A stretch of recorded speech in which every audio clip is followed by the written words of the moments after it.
Rain had been falling over Vancouver for 6 days straight, the kind of slow, patient rain that doesn't announce itself, just arrives and stays, like a guest who never learned to read a room.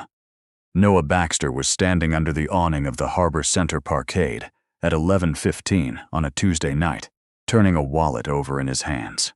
He had found it on the wet concrete beside the rear tire of a silver Range Rover that had pulled out 40 seconds before he got there. Black leather, worn thin at the fold. He didn't open it in the parkade. He carried it back to his truck, sat in the driver's seat with the engine off, and only then did he unzip the inner pocket. $1,100 in cash, a platinum visa, a driver's license in the name of someone he didn't know, and a photo, small and creased, of a woman and 2 children standing in front of a Christmas tree, with the look of people who had taken the photo for themselves and not for anyone else. Noah had $43 in his checking account. He knew the exact number because he had checked it that morning while his son was eating toast at the kitchen table, and he hadn't wanted Eli to see his face when the number came up on the screen. The number had not improved since morning. He sat in the truck for 90 seconds. The rain ticked against the roof. Then he got out, walked back through the parkade exit, and into the lobby of the Marriott on Georgia Street, where he handed the wallet to the front desk clerk and asked her to hold it in the safe until the owner called. She looked at him. "Is there a name we can reach you at?" He shook his head. "The owner will know who lost it." He was back in his truck and 3 blocks north before the woman behind the front desk had finished writing up the incident report. From the hotel's second-floor mezzanine, where she had been on her way to a dinner she no longer wanted to attend, Joanna Vane had watched the entire thing through the glass railing. She stood very still after he disappeared through the lobby doors. Then she set her clutch down on the nearest table and did not pick it up again for a long time. The apartment on Hastings was on the 4th floor of a building that had been optimistic once. The elevator worked on most days. Tonight was not one of them. Noah climbed the stairs with his jacket dripping and his right knee telling him, in the way it always did at the end of a long shift, that he had asked more of it than it intended to give. He worked demolition and structural framing for a mid-sized contractor out of Burnaby. He had been doing it for 6 years, since the injury had ended the other thing, and he was good at it. The way a man is good at a job that costs him physically but not creatively, which means he was good at it in a way that left a lot of him unemployed. He had been a structural engineer once. 11 years of school and practice and 1 bad scaffold collapse on a project in Kelowna had compressed 3 discs in his lower back and sent him home on WorkSafe for 14 months. By the time he came back to work, his firm had restructured. His position was gone. His wife, who had waited the 14 months, with an effort that he still thought about with something close to tenderness, had waited 4 more, and then sat down across from him one morning and told him she needed something he didn't know how to give her anymore. He did not blame her. That was the part people never understood. He did not blame her. He pushed open the door to the apartment and smelled the familiar combination of microwave macaroni and the vanilla plug-in Eli kept insisting on. Eli was 9 and believed very strongly in vanilla. His son was asleep on the couch with a library book open across his chest, the spine bent back at an angle that would have made a librarian weep. Noah stood in the doorway and looked at him for a moment. Then he lifted the book carefully, marked the page with a grocery receipt from his jacket pocket, and carried Eli down the hall to his room without waking him. He sat at the kitchen table afterward with a glass of water and the stack of papers that lived in the corner of the counter, held together with a binder clip he had been reusing since October. The stack had a particular order he had come to know, the way you know the layout of a room in the dark. WorkSafe appeal, 3rd attempt. Denial of extended coverage letter from Meridian Health. Past due notice from his son's orthodontist. A printed email from his landlord that used the phrase escalating arrears twice in 3 paragraphs. He read them in order. He put them back in order. He clipped them together.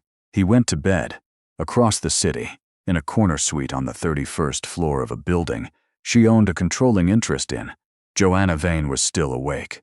She was 41 years old, and had not slept more than 5 hours at a stretch in longer than she could remember.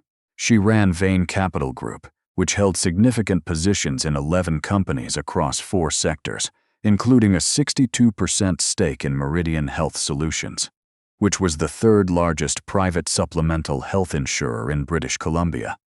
She had built most of it herself and rebuilt the rest of it after her business partner had walked out with the client list and 2 junior analysts and set up a competing firm 2 blocks away on Burrard. That had been 7 years ago. The competing firm had lasted 18 months. She had not gloated. She had found gloating inefficient. She stood at the window now with her phone in her hand, and the reflection of the room behind her overlaying the lights of the harbor below, and she thought about the man in the parkade. She had been watching him because she had been watching nothing, which was what she did at events she attended out of obligation. She watched the room without looking at it. She had been on her way to a dinner for a board member she found dull in a way that was almost impressive. The parkade man had been a disruption in the foreground, a figure moving differently from everyone else, with the kind of deliberate economy you saw in people who had learned to spend themselves carefully. She had watched him open the wallet in his truck. She had watched him sit still for what she clocked at under 2 minutes. She had watched him get out and walk back into the hotel. She was not a person who believed in things easily. It was not a character flaw she apologized for. It was the outcome of a specific curriculum. But she had watched the whole thing, and the whole thing was what it appeared to be. "Thomas," she said to the phone. Her assistant answered on the second ring, because he had been working for her for 3 years and had learned what the sound of her voice at this hour meant. The man who just left the Marriott lobby, canvas jacket, dark hair, went out the front at 11:18. "I want a name." Thomas did not ask why. He never asked why. It was his best quality. She stood at the window until the harbor lights blurred slightly at the edges, which was how she knew it was late enough to stop looking at them. Then she went to her desk and opened the file on tomorrow's board agenda and did not think about the man in the parkade, except that she thought about him every few minutes until the sky outside went from black to the dark blue. That meant morning was 2 hours away. Thomas put a folder on her desk at 7:15 the next morning, with the expression of a man who had spent the night reading something that made him uncomfortable in a way he couldn't quite name. "Noah Baxter," he said. 38. Single father, 1 son, 9 years old. Former structural engineer. WorkSafe claim 2019. Kellerman scaffold failure on a commercial project in Kelowna. He's been doing demolition labor since his back cleared. He's 3 months behind on rent and has an open appeal with WorkSafe for extended coverage denial. He paused. The denial was processed through Meridian Health. She looked up from the file. Which claim? Thomas set a second sheet on the desk. It was a coverage summary. The client number was familiar in the way numbers become familiar when you have signed off on enough of them. The appeal had been denied on the basis of a clause in the extended recovery provision that required documented proof of ongoing specialist care beyond a threshold her claims team had set internally, at a level that most WorkSafe claimants could not realistically maintain without the coverage they were applying for. It was circular logic dressed up as policy language. She recognized the shape of it because she had read the policy herself. She had approved the policy language herself.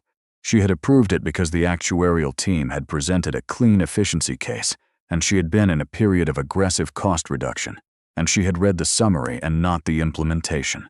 She had not read the names. "There is one other thing," Thomas said. His voice was careful. She was not in the way it got when he was telling her something he not going to likes. That he had not liked either. His WorkSafe claim was partly complicated by an internal report that circulated in the industry after the Kelowna accident.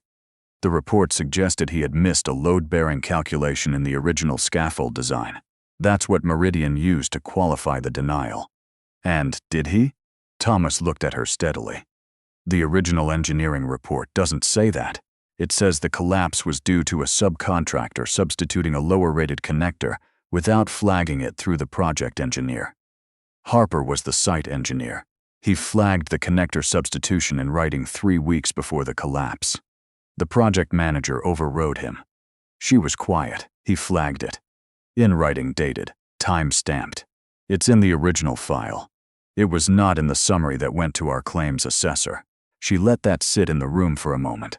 Then she told Thomas to pull every document associated with the Kelowna file, the original engineering report, the override memo, the WorkSafe investigation, the claims assessment, all of it. He left. She sat alone with the summary page and the photograph she had not realized she was holding until she set it down on the desk and saw that it was the coverage denial letter.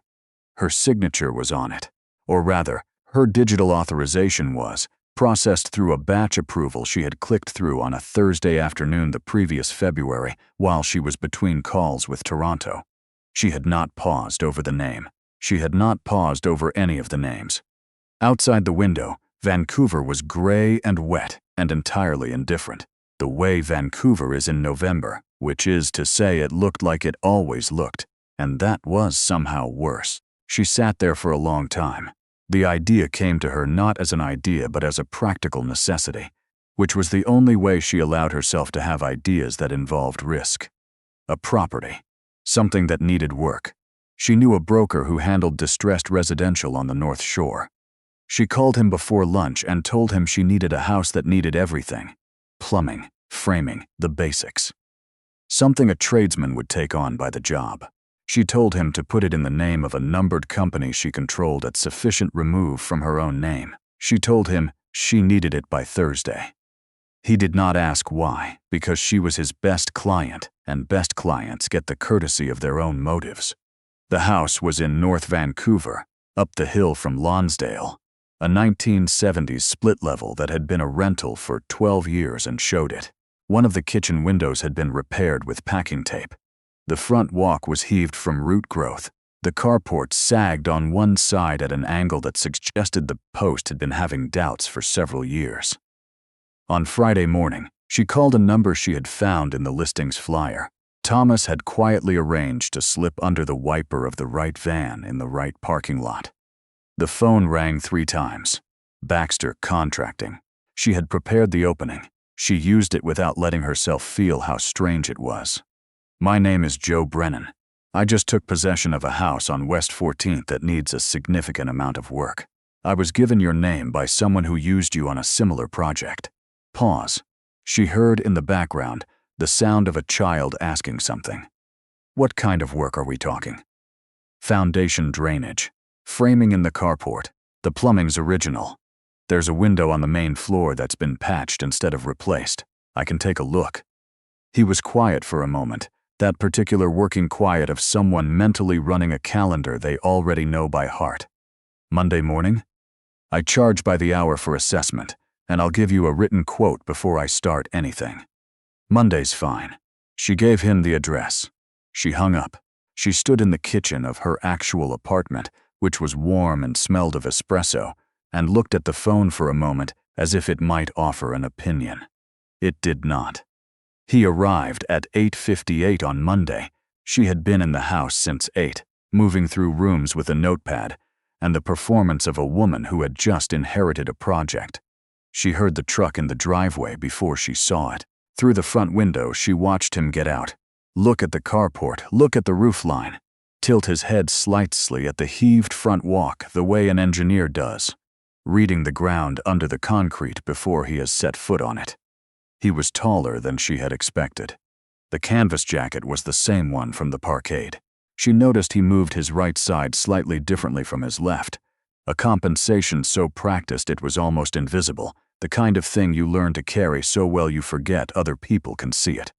She opened the front door before he could knock. Ms. Brennan. He shook her hand without ceremony. Can I start at the carport? Please. She followed him.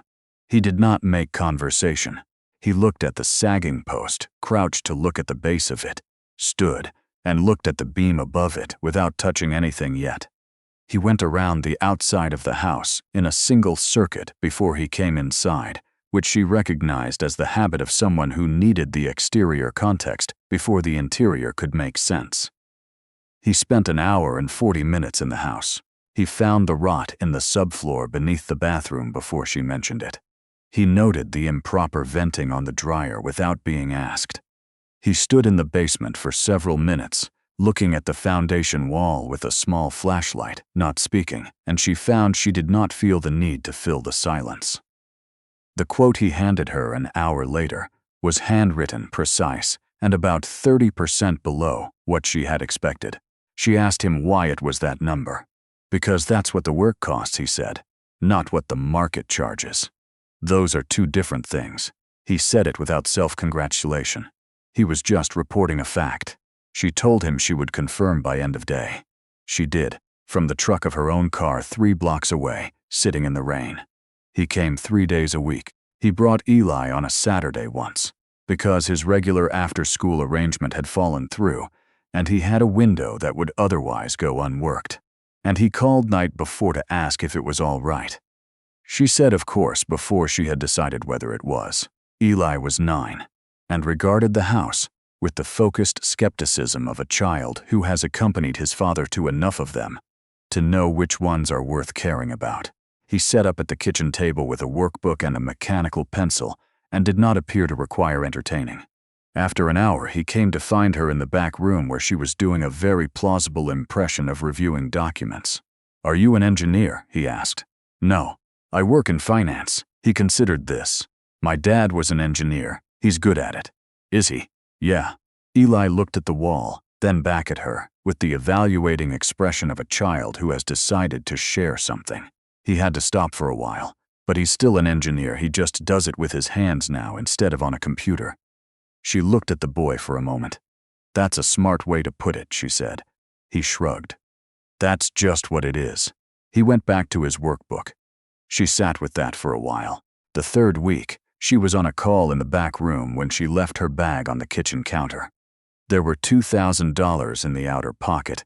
She knew, because she had checked the envelope before she left her office, old habit.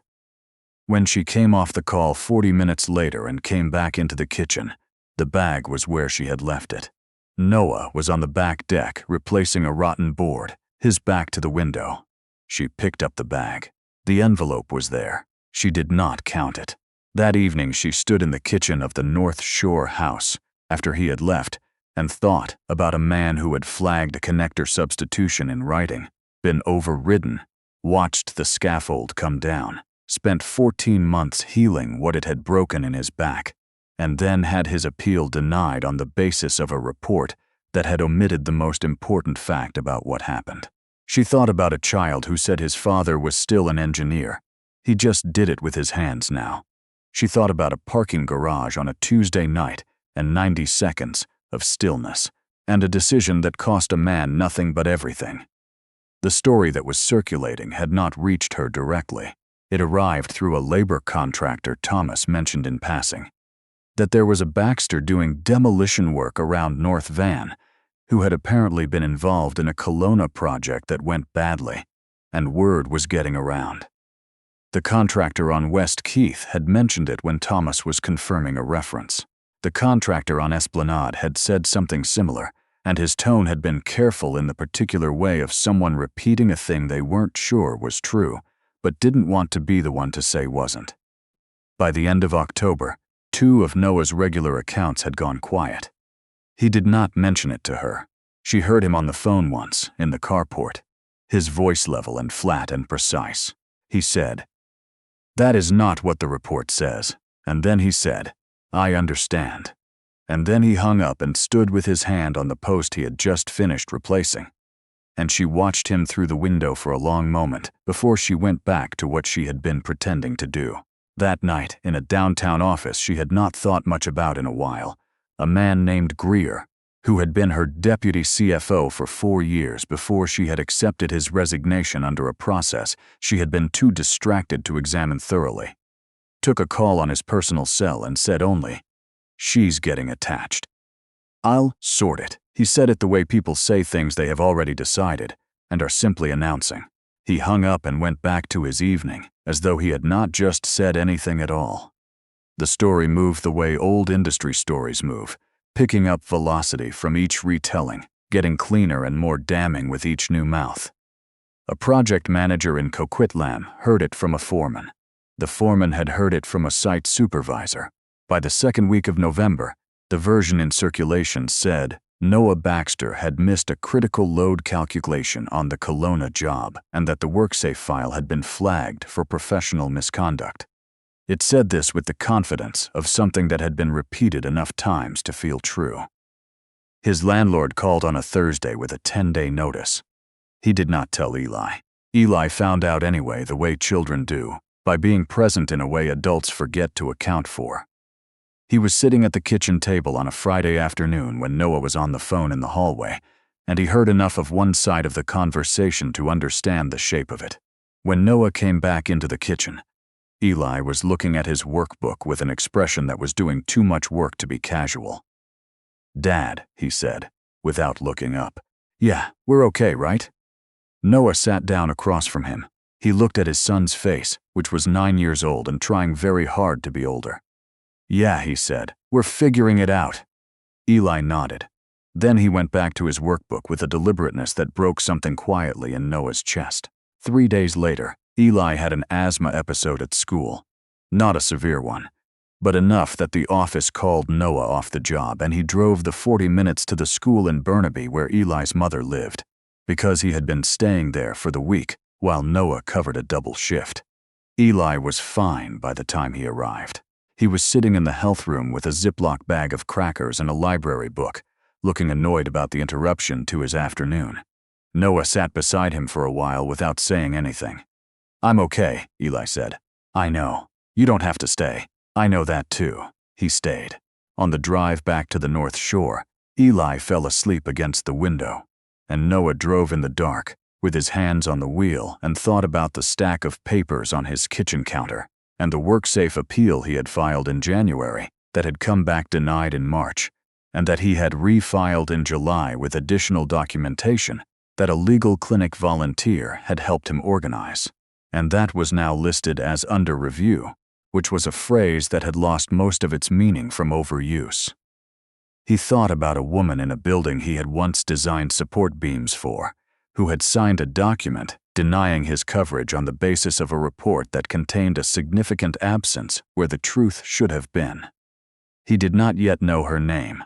He found out on a Wednesday, the way people find things out now, which is that Eli was watching something on the school laptop at the kitchen table, and a business segment ran in an autoplay sidebar and the graphic read Joanna Vane, CEO, Vane Capital Group, parent company of Meridian Health Solutions and 7 other firms. And Eli looked at the screen and then looked at the kitchen doorway and said, quietly, "Dad." Noah came in from the hall. He looked at the screen for a long time, longer than he should have. Long enough that the segment ended and the thumbnail for the next video appeared, and Eli, who had not looked away from his father's face once, very carefully closed the laptop lid. He did not say anything right away. He stood in the kitchen, in the quiet that happens when something has shifted, and the room has not caught up yet. He looked at the closed laptop. He looked at his son. "Get your jacket," he said. Eli got his jacket. They drove to the house on West 14th without speaking. Jo was in the kitchen when they arrived. She heard the truck, and she came to the front door, and she stood there with the expression of someone who has prepared for a version of this moment, and has now understood that the preparation was inadequate. Noah stopped at the foot of the porch steps. Eli stood slightly behind him, holding the strap of his backpack with both hands. The man did not shout. His voice was the specific kind of quiet that is worse than shouting. "How long, Jo?" he said. "Don't. I'd like to explain." His voice did not waver. It just got smaller. Colder. The way water gets colder as it gets deeper. "I came to your hotel because I couldn't sleep in a version of myself that kept the money. I came to your house because it was work and I needed work. My son sat in your kitchen. He brought you a drawing from school." Eli had in fact done this. A pencil sketch of the view from the back deck, which she had put on the counter because she hadn't decided yet where to put it, and which she had in fact looked at every morning since. "I don't know what you were looking for," Noah said, "but you've found it. We're done." He turned. Eli followed him without looking back, though she saw his shoulder move once in the particular way of a child controlling something. She stood on the front porch in the November rain and did not go back inside for a very long time.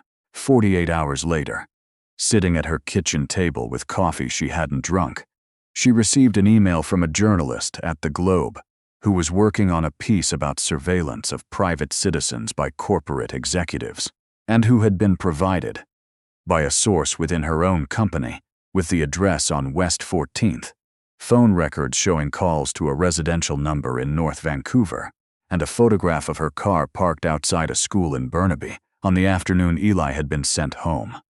The source was Grier.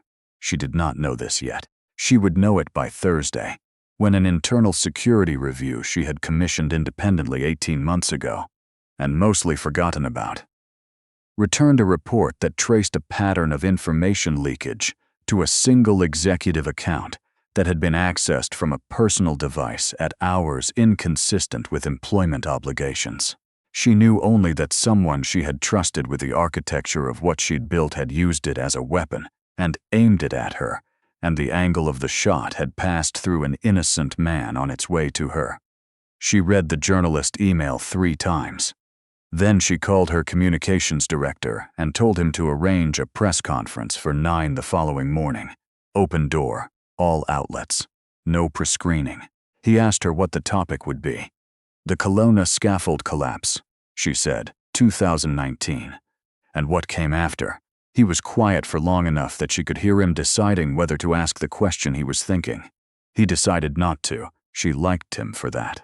She did not sleep. She sat at her desk through the night with the complete Kelowna file open in front of her, the original engineering report, the connector substitution flag written in Noah Baxter's handwriting, the project manager's override note, the WorkSafe investigation, and the Meridian claims summary that had used a version of events so selectively assembled it was, she had come to understand, a kind of deliberate fiction. She read Noah's flag memo twice.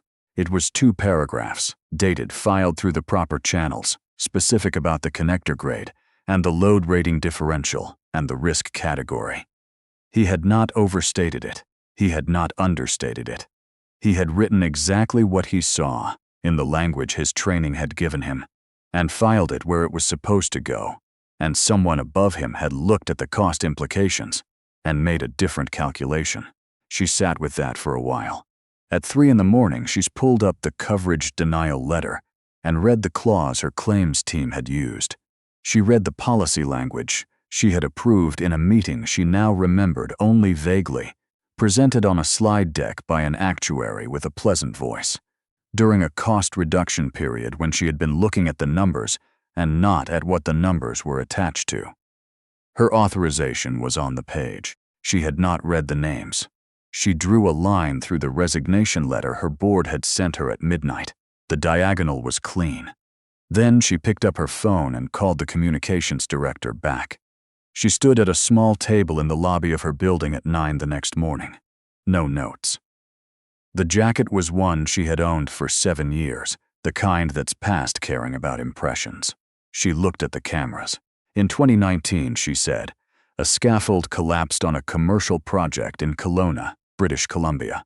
The structural engineer on that project had flagged the component failure in writing 3 weeks before the accident. He was overridden by a project manager who did not want to absorb the cost of the replacement. The scaffold failed. The engineer was on site, injured. The room was quiet enough that she could hear the rain against the lobby glass. So, that engineer's name is Noah Baxter. After 14 months of recovery, he submitted a WorkSafe claim for extended coverage through Meridian Health, a company I control. The claim was denied. The denial was based in part on a characterization of the Kelowna incident that omitted the central fact, that Mr. Baxter had identified the risk and been overridden. My company had access to the original file. My authorization is on the denial. A wave moved through the room. She did not stop. For approximately 4 years, a version of the Kelowna story has circulated in the construction industry in this province that attributes the scaffold failure to a calculation error by Noah Baxter. That version is false. It was convenient for several parties, including mine. It was not corrected by Meridian Health because the correction would have required us to acknowledge that the denial was made on inadequate information. We did not make that acknowledgement. We let the silence work for us. She set both hands flat on the table. As of this morning, Vane Capital Group is establishing the Kelowna Engineers Fund, a foundation providing vocational, medical, and family support to engineering and construction professionals injured in the line of duty in British Columbia and across Canada. The initial endowment is $60 million of my personal assets. Meridian Health is reopening every claim associated with the 2019 Kelowna project. Those claims will be reassessed against the complete original record and backdated to the original filing date with interest. She paused. Effective at the conclusion of this statement, I am resigning as Chief Executive Officer of Vane Capital Group. I will not be retaining a board seat. My name is on the authorization. The authorization was wrong. The name is mine. She did not take questions. She walked through the lobby, out the front doors into the rain. In the health room at an elementary school in Burnaby, where Eli Baxter had been taken an hour earlier, after his teacher noticed he was not breathing well, Noah sat in a plastic chair beside his son's cot and watched the press conference on the small television mounted in the corner above the first aid cabinet. He had been watching it since the third sentence. He watched it to the end. He did not move when it cut to a panel of analysts. He sat with his hands on his knees and looked at the floor for a moment. A woman from the school office came in with a folder. Mr. Baxter. She sat down beside him with the careful expression of someone about to say something that required care. There's been a notification about Eli's supplemental coverage. The Kelowna Engineers Fund has registered a claim on his behalf under the family support provision. His inhaler costs and any specialist care going forward are covered effective immediately. And there's a housing supplement. He looked at her.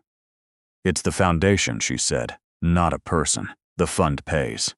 He looked at the folder she held. He looked at the screen. He looked at his son, who was breathing steadily now. His library book open on his chest at an angle that would have distressed the librarian. He looked at the woman from the office. He understood what Joanna had done. She had not sent him money. She had built something around the money, so that what he received was not a gift, but a correction. Not charity, but a debt repaid in the only form he had ever been able to accept, which was the honest version of what had actually happened. All right, he said. Eli was discharged 2 hours later. He walked out of the health room with his book under his arm and his backpack over one shoulder, and the slightly deflated look of a child who had hoped the whole thing might qualify as a full day missed. In the truck, he said, without preamble, I saw her on the news this morning. Noah looked straight ahead at the parking lot. I know, she said. Your name? I know. Eli thought about that. Is she still fixing the house? I don't know. Do you want her to? Noah didn't answer right away. The engine ran. The rain came down the way it always did in November, patient and without comment. I don't know yet, he said. That's honest. Eli nodded, with the gravity of a child who understands that honest is the most important category. Then he put his headphones on and looked out the window, and that was that. Joanna did not appear in the news much after the first week. The cycle moved on, as it does. The Vane Capital stock dropped hard for 3 days, and then steadied under the new interim CEO, a woman who had been her deputy for 5 years, and had been ready for the chair longer than either of them had acknowledged. Greer was gone before the end of the week, the investigation report filed with the board, his access revoked, his name on a list that would follow him in ways he hadn't yet calculated. She moved to a smaller apartment on the west side of the city, the kind of building without a concierge where she had to book the elevator to move things in, and the laundry room was in the basement and smelled of other people's softener. She learned to do her own grocery shopping. She found she was not as bad at it as she had expected. She found she did not miss most of what she had let go. She went to the house on West 14th once, in December, to check on the state of the carport post she knew had not been finished. She brought a level and her own coat and told herself it was practical. The post had been finished. Someone had also replaced the kitchen window. She stood in the empty house for a while. Then she let herself out and walked back down the hill toward the bus stop. She was on the seawall in March, early, when the light was still low, and the water was that particular cold gray that meant the city had not fully committed to spring yet. She had not gone there looking for anything.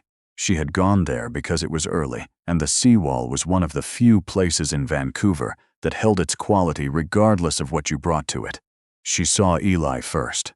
He was sitting on a bench 20 meters ahead with a sketch pad on his knees, drawing something with careful attention. He looked up at the same moment she slowed her pace, with the uncanny timing of a child who has learned to hear approaches. He looked at her for a moment. "Hi," he said. "Hi." He scooted sideways on the bench in the universal gesture of making room, which she accepted without saying anything about it. She sat down. He went back to his drawing. She looked at what he was drawing. It was the freighter anchored in the inlet, rendered in pencil with the kind of precise structural attention that made her throat tighten in a way she was not prepared for. "You're good at that," she said. "I know," he said, without arrogance. "My dad taught me to look at the bones of things." She looked out at the freighter. She thought about a man who had looked at a sagging carport post and tilted his head before he had set foot on the property. Noah came around the curve of the path 10 minutes later with 2 paper cups. He stopped when he saw the bench. He looked at his son. He looked at her. He looked at the fact of the two of them sitting there as though it required calibration. Eli didn't look up from the sketch pad. "He's getting coffee," he said, by way of explanation, to no one in particular. "You two can talk." He said it in the tone of a child who has clearly thought about this more than either of the adults had and has decided to stop waiting for them to figure it out. Noah came to the bench. He did not sit. He stood with the 2 cups and looked at Joanna with an expression she had seen only once before, through a kitchen window, on a night when he had fixed a radiator at midnight, because the alternative was unacceptable. "Thank you," he said. "For the record."